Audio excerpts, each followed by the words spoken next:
Social media पर channel Mahalakshmi की ओर से आपके पास सुबह सुबह छुट्टी के रविवार के दिन सादर जय जिनेंद्र के साथ आज घर कल्याण हुई है करेंगे बात पर शुरुआत कर रहे हैं जनरल नॉलेज के साथ। खान सर की लाखों बच्चे इससे जाते हैं और इनकी जनकता बहुत पॉपुलर है, पर कभी आप में से हम लोगों ने इसको देखने की ज़रूरत नहीं की है कि इसमें जैन धर्म छठा चैप्टर है, जैन धर्म 7वां है बौद्ध धर्म पर। कभी हमने कोशिश की है कि लगभग 1.25 पेज जो दिया गया है उसमें कहीं सही लिखा है या गलत।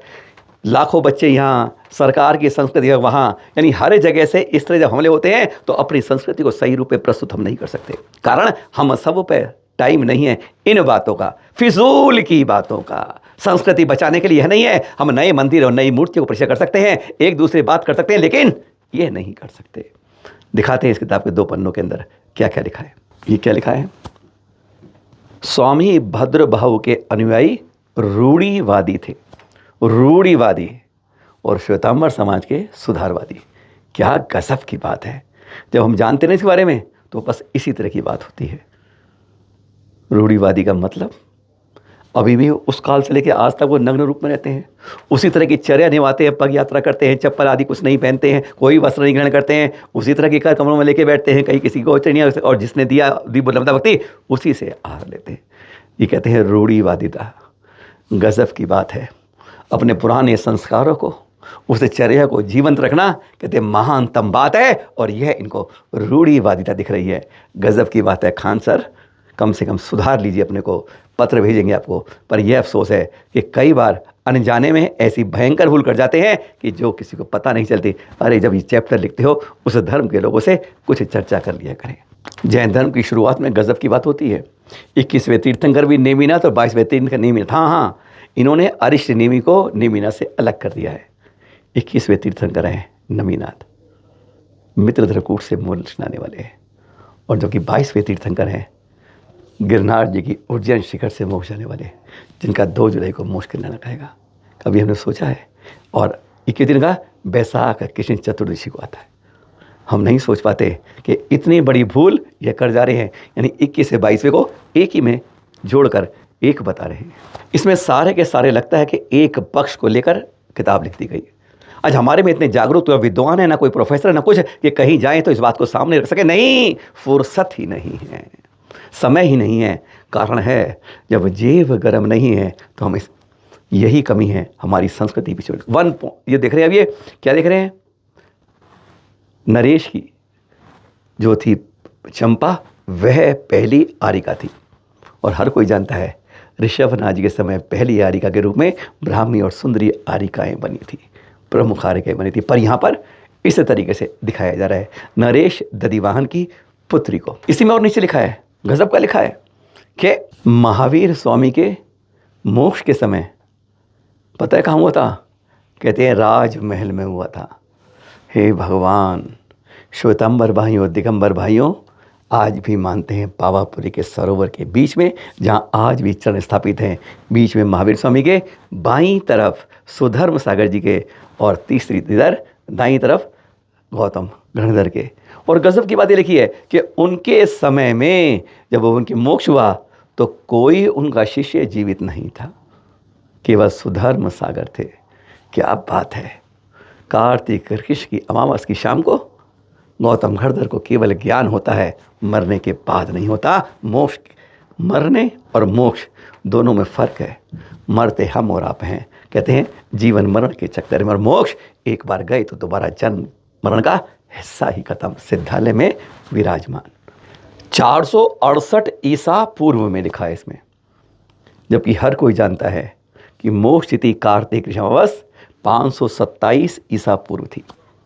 27 और 68, आप उसको 59 साल और छोटा कर रहे हैं, और बस उसी को निचोड़ते निचोड़ते सरकार और कम कर रही है हमारे जैन इतिहास को। अगर नहीं जागेंगे तो क्या करेंगे? इसके अंदर लिखा है 23वें तीर्थंकर पारस प्रभु सम्मेद मानक, चलिए सम्मेद शिखर के लिए पारसनाथ करिए, वहाँ पर उनको केवल ज्ञान प्राप्त हुआ, ज्ञान हुआ। अरे स्वर्ण भद्रकूट से उन्हें मोक्ष हुआ था, केवल ज्ञान उन्हें अही क्षेत्र में हुआ था। बस इसी तरह की भयंकर भूलें आगे बढ़ती जाती हैं, और जो लाखों लोग पढ़ते हैं बस इसी तरह जैन संस्कारों को, जैन धर्म को समझते हैं। अगर आपने हमने इस संस्कारों के अपने इतिहास को सही नहीं किया तो आने वाले समय में घोल मोल झोल दिगंबरत्व के रूप में सब खत्म होता जाएगा। विनाश काले विपरीत बुद्धि कह सकते हो, पर सच्चाई तब बताओगे तभी तो कोई दूसरा सुधार पाएगा। जन्म की तिथि वैसी है 599 ईसा पूर्व में है और इसमें बता दिया 540 ईसा पूर्व, यानी 59 साल का इतिहास तो हम खत्म कर रहे हैं और फिर बाकी सरकार कम कर देती है। संसद भवन में भी देख के आए हम, G20 का फोल्डर भी देखा था। गजब की बात है, पर हम जैनों के समझ में क्यों नहीं आती है सवाल। और हाँ, देख रहे हो यशोदा से उनका विवाह हुआ, बाल ब्रह्मचारी थे, तब यह उनकी पुत्री भी थी, कोई भाई नहीं था उनका। बड़े भाई नंदीवर्धन के कहने पर उन्होंने दीक्षा ली थी, जबकि माँ बाप से उन्होंने दीक्षा ली थी समझाकर अब मैं कल्याण के रास्ते बढ़ रहा हूँ। इस तरह की जब गलतियाँ होती हैं तो सुधारने के लिए जागरूक के लिए जिम्मेदारी विद्वानों की होती है, श्रेष्ठ जनों की होती है, पर हम हाथ पर हाथ रखकर हम नहीं सुधरेंगे। ये देखिए 24 सिंधे रखे हैं, बस पहले को देखते ही मन हो गया कि हमारे ऋषभ देव जी का चिन्ह है ऋषभ, कई जगह बहलाता है। और ये क्या लिख रहे हैं, सांड। 21 रुबाइवे, फिर वही नेमिनाथ और अरिश नेमी को एक कर देते हैं, चिन्ह सही रखते हैं, पर इस तरह की भयंकर भूलों के लिए क्या समाज जागरूक हो पाएगा, मुश्किल लगता है। अब आपके लिए खास बात देकर कभी कभी अपने अंदर झांकने की जरूरत पड़ती है। अमोद मेहता जी कितने साल के हैं, 50 60 70 में शक्ल देख रहे हैं आप, 92 ईयर्स, सो सकते हैं। और इसमें जुनून आया कि अब मैं और कोई काम तो नहीं कर रहा हूँ, मैं अब संस्कृत के शास्त्र पढ़ूंगा।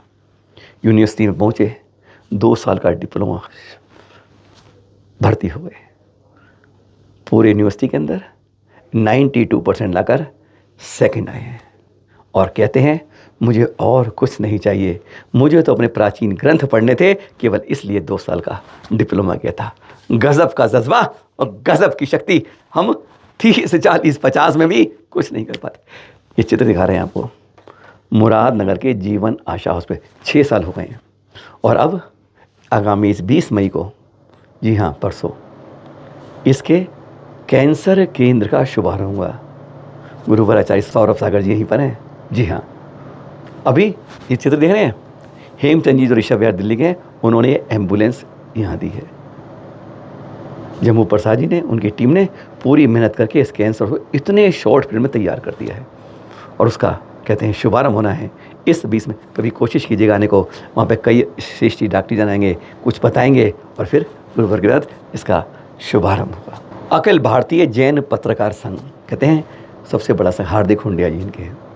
देख रहे हैं मुख्यमंत्री को भी पत्र लिखा इन्होंने, मिले, बताया, गृह मंत्री हर्ष संघवी जी को लिखा कि आज कल साधु गलत काम कर रहे हैं, यानी उस वेश को अपमानित कर रहे हैं और नहीं कुछ सीखते। क्यों उन पर कानूनन कार्रवाई नहीं की जाती? वैसे ही है, दरमियान में इस तरह कानून को लेके आना शायद ठीक नहीं।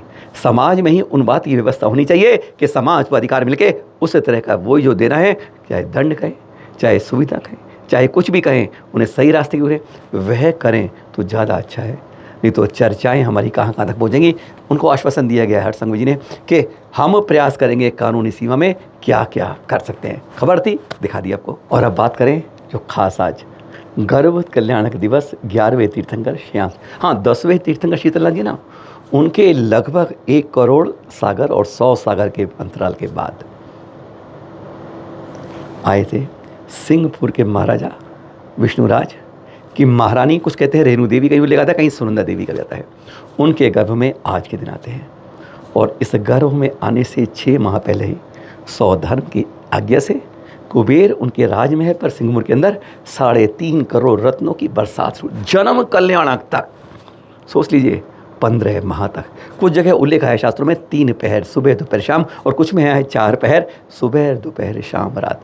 कल्पना कीजिए उस राजमहल पर जहाँ 3.5 करोड़ की एक बार में ऐसे रत्नों की बरसात होती हो। बोलिए हमारे साथ 11वें तीर्थंकर श्रेयांसनाथ जी के गर्भ कल्याण की जय जय जय।